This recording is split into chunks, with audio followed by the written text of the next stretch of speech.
नमस्कार साथियों, आज अपन जानते हैं एनएमसी के एक नए मेमोरेंडम के बारे में जो कहता है कि देश की जो भी प्राइवेट मेडिकल कॉलेज और जो डीम्ड यूनिवर्सिटीज़ हैं उनकी फीस स्ट्रक्चर क्या होनी चाहिए, क्या उनमें कुछ ऐसी सस्ती सीटें भी होनी चाहिए जिन पर आम गरीब तबके का या मध्यम वर्ग का स्टूडेंट भी प्राइवेट मेडिकल कॉलेजों में एजुकेशन ले सके। ये एक सेंट्रल गवर्नमेंट का एक कंसर्न था। एक तरह से उनको ये कहीं से चिंता थी कि जो भी कॉलेजेस हैं, प्राइवेट कॉलेजेस हैं, उनकी फ़ीस को कुछ रेगुलेट किया जाना चाहिए, उसके लिए कुछ नियम कायदे तय होने चाहिए। सबसे पहले अगर आपको मैं बताना चाहूँ कि वास्तव में जो मेडिकल कॉलेज होती हैं इनकी फ़ीस कौन तय करता है, तो फीस तय करने के लिए एक फ़ी रेगुलेटिंग अथॉरिटी FRA हर स्टेट में बनी होती है। जैसे एग्जाम्पल के रूप में मैं आपको बताना चाहूँ तो राजस्थान स्टेट में जो अथॉरिटी है उसके चेयरमैन हैं रिटायर्ड जज हाई कोर्ट के हैं, वो इसके चेयरमैन बनाए गए हैं। उसके बाद में इसका जो मेंबर सेक्रेटरी जो होता है उनको बनाया गया है जो IAS यानी कि मेडिकल एजुकेशन के जो सेक्रेटरी हैं उनको। इसके बाद में जो यहाँ की हेल्थ यूनिवर्सिटी है, गवर्नमेंट की हेल्थ यूनिवर्सिटी है, उसके जो VC हैं वो मेंबर हैं। इसके अलावा एक गवर्नमेंट की जो मेडिकल कॉलेज है कोई भी, उसके प्रिंसिपल को इसका मेंबर बनाया गया है। साथ ही फी एक तरह से जो फाइनेंस का मामला है उसके लिए एक CA ऐसा जिसकी 10 साल की कहीं ना कहीं अनुभव हो उनके पास में और 3 साल तक उन्होंने काम किया हो किसी सरकारी डिपार्टमेंट के साथ। तो ये एक रेगुलेटिंग अथॉरिटी हर स्टेट में इस तरह की बनी हुई होती है जो डिसाइड करती है कि किस मेडिकल कॉलेज में क्या फ़ीस MBBS की रहेगी या जो BDS कोर्सेज या PG कोर्सेज या जो भी रहेंगे मेडिकल से रिलेटेड उनकी क्या क्या फ़ीस स्ट्रक्चर कैसे कैसे रहेगी। और हर साल ये अपना प्रपोजल भी देता है कि कैसे कैसे इस फीस को बढ़ाया जाए। तो NMC अभी बनी है, उससे पहले MCI थी। उसके टाइम से भी जो प्राइवेट मेडिकल कॉलेजेस थे वो एक तरह से इन्फ्लुएंस करने का प्रयास करते थे कि इस अथॉरिटी से वो फीस है वो कुछ ज़्यादा ही बढ़वा लें। कायदे से अगर अपन देखा जाए तो जिस रफ्तार से फीस बढ़ी है उस क्वालिटी में एजुकेशन नहीं बढ़ी है। तो ये निश्चित रूप से सेंट्रल गवर्नमेंट के लिए भी एक तरह से चिंता का विषय था कि कैसे इनको रेगुलेट किया जाए और कैसे जो भी आम स्टूडेंट है उसको भी प्राइवेट एजुकेशन सिस्टम में पढ़ने का मौका मिले। इसके लिए सबसे पहले गवर्नमेंट ने एक तरह से प्रपोज किया NMC को कि आप इस पे कुछ बनाइए।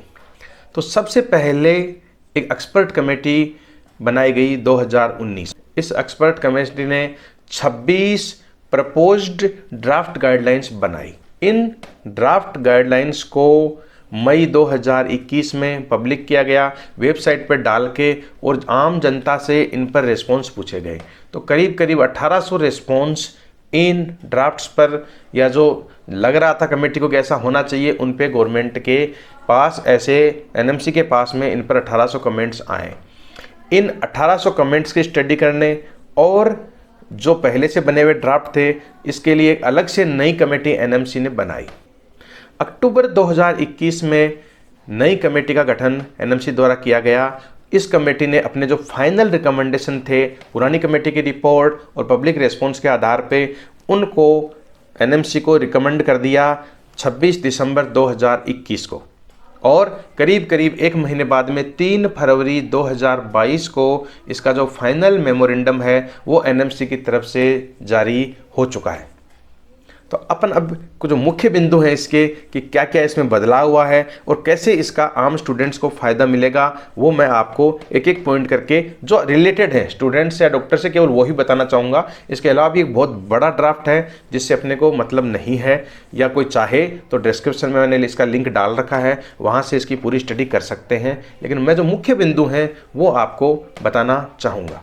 सबसे पहले जो मेमोरेंडम का जो पार्ट है वो कहता है कि किसी भी तरह के स्टूडेंट से किसी भी तरह की कैपिटेशन मनी या कहें तो डोनेशन के नाम पे जो पैसा वसूला जाता है वो बिल्कुल भी नहीं लिया जाए। किसी भी तरह से नगद और किसी का इंसेंटिव किसी भी तरह से आप उससे पैसा नहीं ले सकते। दूसरी बात जो एनएमसी करती है वो करती है प्रिंसिपल ऑफ एजुकेशन की। प्रिंसिपल ऑफ एजुकेशन के तहत ये कहा जाता है कि जो भी मेडिकल एजुकेशन है ये एक तरह से शिक्षा है, इसको कहीं भी बिजनेस से या पैसा कमाने के उद्देश्य से इसका इस्तेमाल इससे जोड़कर नहीं किया जाना चाहिए। एजुकेशन के आड़ में कोई भी मेडिकल कॉलेज बहुत ज़्यादा पैसा नहीं कमाए, यही सेंट्रल गवर्नमेंट की मंशा थी और उसी मंशा के तहत ये सब रूल्स फ्रेम किए गए हैं। तो अब बात ये होती है कि फिर फीस किस हिसाब से रेगुलेट की जाए। फीस को जो रेगुलेट करने के जो बिंदु हैं वो सबसे पहले हैं कि उनका ऑपरेटिंग कॉस्ट उस मेडिकल कॉलेज का क्या है, क्या खर्चा वो कर रही है और उस हिसाब से उसको कितनी फीस रखनी चाहिए। अगर अपन बात करें एक्सपेंसेस की तो खर्चा कहाँ होता है, मुख्य खर्चा होता है फैकल्टीज़ पर, चाहे वो टीचिंग स्टाफ हो, नॉन टीचिंग स्टाफ हो, उसके बाद लेबोरेटरीज हों, उसके बाद चाहे इंफ्रास्ट्रक्चर हो तरह तरह की, उसके अलावा और जो मशीनरीज हों, इसके अलावा भी जो चीज़ें हैं साथ में जो भी अपन एसेसरी फैसिलिटीज चाहे हॉस्टल्स की कहें और दूसरी कहें स्पोर्ट्स की कहें और लाइब्रेरीज़ की जो सुविधाएं कहें और किसी तरह की थीसिस की या और रिसर्च की वहाँ पर क्या व्यवस्थाएं, इस तरह का जितना भी रिसोर्स का जो एक्सपेंस होता है उसको मद्देनज़र रखते हुए ही फीस का निर्धारण होना चाहिए। ऐसा सब इसके हिसाब से ये होगा कि जैसी जैसी जहाँ फैसिलिटी है उस हिसाब से वहाँ फीस होनी चाहिए। ऐसा नहीं कि वहाँ फैसिलिटीज़ हैं ही नहीं और फीस पता नहीं कितनी कर दी जाए। तो दूसरा बिंदु जो निकल के यहाँ से ये आता है कि कैसे पता लगेगा कि कौन कितना खर्चा कर रहा है या वास्तव में एक्सपेंस कितने हैं या उसकी कमाई कितनी है। इसके लिए हर मेडिकल कॉलेज की एक एनुअल ऑडिट होती है और उस ऑडिट में कितना उन्होंने खर्चा किया है और किस किस को फैकल्टी को कितना पैसा दिया है, ये एक तरह से अथॉरिटी वेरीफाई भी करेगी इनकम टैक्स डिपार्टमेंट से भी कि क्या वास्तव में इन फैकल्टीज़ को इतना पैसा दिया गया है या वास्तव में इनका इतना एक्सपेंस है। क्योंकि कई बार क्या होता है कि जो हॉस्पिटल एक्सपेंस है वो एक तरह से अलग बात है और जो वास्तव में मेडिकल एजुकेशन का एक्सपेंस है वो अलग बात है। एक बहुत बड़ा हॉस्पिटल कहीं चल रहा है, उसमें बहुत सारा खर्चा हो रहा है, इसका मतलब ये कदापि नहीं है कि ये खर्चा उन मेडिकल स्टूडेंट जो कुछ वहाँ सीखने गए हैं उनके लिए हो रहा है। तो एक तरह से इसको भी बाइफरकेट कर दिया गया है कि जो मेडिकल एजुकेशन पार्ट पे जो खर्चा है फीस केवल उसी के लिए डिसाइड हो। ऐसा नहीं कि आपने बहुत बड़ा एक हॉस्पिटल अलग रन कर रहे हैं और उसको बड़ा आप तामझाम दिखाकर और उसके नाम की मोटी फीस इधर से वसूली जा रही है। तो एक तरह से इसको भी रेगुलेट किया जाएगा। अगला जो बिंदु आता है कि फीस कितने टाइम के लिए डिसाइड होनी चाहिए। तो इसमें दो क्लॉज रखे गए हैं कि चाहे तो अथॉरिटी है वो एक एक साल के हिसाब से फीस का निर्धारण कर सकती है या 3-3 साल के हिसाब से एक तरह से फीस डिसाइड कर सकती है कि 3 साल के लिए इतनी फीस रहेगी, 3 साल बाद फिर वो अथॉरिटी डिसाइड करेगी अगले 3 साल के लिए क्या फीस रहने वाली है। साथ में ये एक बड़ा विषय अंदर जो बिंदु रखा गया है कि एक स्टूडेंट के एडमिशन हो जाने के बाद में आप उसके लिए फीस नहीं बढ़ा सकते। हाँ, हालांकि इसके अंदर कोई छोटा मोटा जो एक तरह से कंज्यूमर प्राइस इंडेक्स के हिसाब से या महंगाई या डीएनएस अलाउंस डीए के भत्ते के हिसाब से 2-5% का जो महंगाई बढ़ती है केवल उतना उससे फीस बढ़ाई जा सकती है, लेकिन ऐसा नहीं कि आप 15%, 20%, 50% फीस बढ़ा दें। एक तरह से इस पर भी अब रोक लग गई है कि एक बार आपका एडमिशन जिस फीस पर हो गया अब 2-5% से ज़्यादा फीस की वृद्धि उसमें नहीं होगी। एक बिंदु ये होता है कि सिक्योरिटी डिपॉजिट के नाम पे मोटा पैसा रख लिया जाता है और एक तरह से उस पैसे का उपयोग वो संस्थान करता रहता है और जब उसका डिग्री जो स्टूडेंट की पूरी हो जाती है उसके बाद में वो पैसा उसको लौटाया जाता है। तो ये मोटा पैसा वो सबसे इकट्ठा करके और अपने लिए इस्तेमाल में करते हैं। एक तरह से ये लॉजिकल भी नहीं है और लीगल भी नहीं है। तो इसलिए अथॉरिटी को ये भी निर्देश दिए गए हैं कि आप बहुत ज़्यादा जो सिक्योरिटी एक तरह से फीस के बराबरी सिक्योरिटी डिपॉजिट या उससे ज़्यादा डिपॉजिट लेने का जो चलन चल रहा है उसको बंद किया जाए और एक कुछ फिक्स प्रपोर्शन सेट किया जाए कि उतना ही पैसा आप सिक्योरिटी डिपॉजिट के नाम पे रख सकते हो। उसके अलावा जो बात एक और निकल के आती है कि एक स्टूडेंट जो पढ़ने जाता है एजुकेशन के साथ में उसके साथ साथ वो वहाँ की हॉस्टल फैसिलिटी, वहाँ की मेस, वहाँ का कुछ स्पोर्ट्स, वहाँ की लाइब्रेरी, वहाँ का कुछ ट्रांसपोर्ट, ऐसी बहुत सारी फैसिलिटीज़ होती हैं जो वो चाहे तो अवेल कर सकता है। लेकिन बहुत सारी जो यूनिवर्सिटीज़ रही हैं उन्होंने एक तरह से इसको भी वसूली का तरीका बनाया है। तो इससे बचाने के लिए इन सबको एनएमसी ने पूरी तरह वैकल्पिक रखा है। इनकी अलग अलग फीस तय होगी और इनमें से जो स्टूडेंट जो फैसिलिटी अवेल करना चाहेगा केवल उसी का चार्ज उससे लिया जाएगा। तो एक बहुत अच्छी बात है स्टूडेंट्स के लिए कि उनके इस वसूली से भी उनको मुक्ति मिलेगी।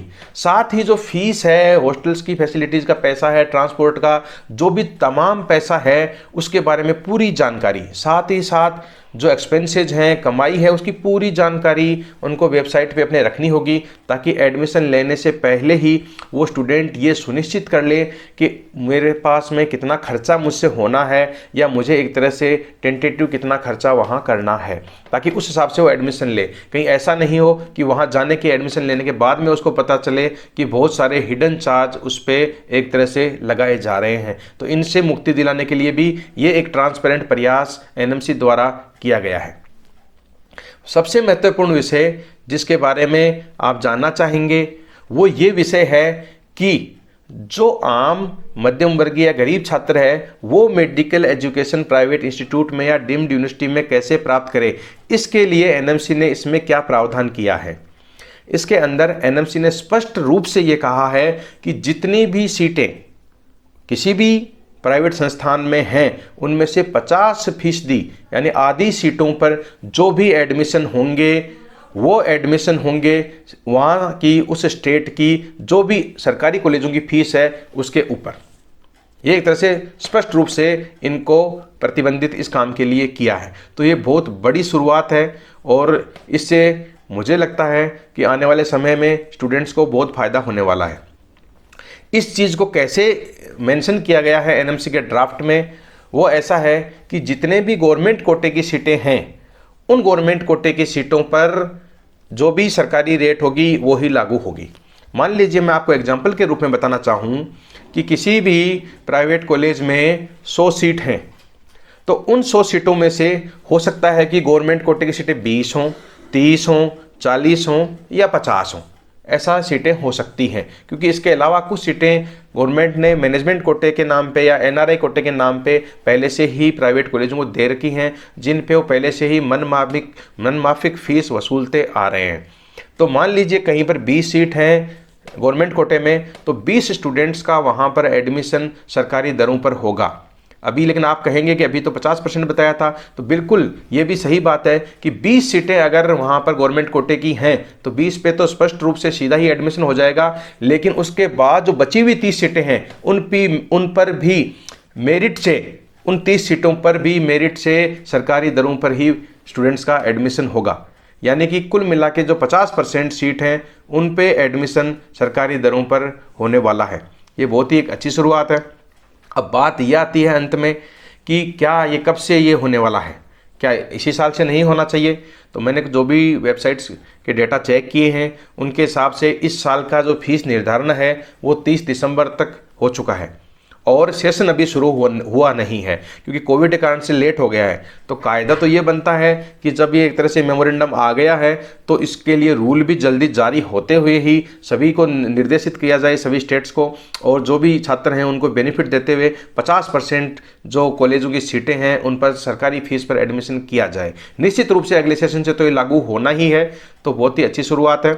और इसके रिलेटेड जितने भी डॉक्यूमेंट्स हैं जो मुझे मिले हैं, जिन पे मैंने रिसर्च की है, जिनके बेस पे मैं आपको ये बातें बता रहा हूँ, आप उनको भी देखें। मैंने उनका डिस्क्रिप्शन के अंदर उनके लिंक्स भी डाल दिए हैं। आप यहाँ से सभी डॉक्यूमेंट जिनकी मैंने स्टडी करके और ये आपको बता रहा हूँ वो आप देख लें और ख़ुद से जाँच लें और उसके बाद में अपना एडमिशन है वो इन संबंधित प्राइवेट कॉलेजों में करवाएं।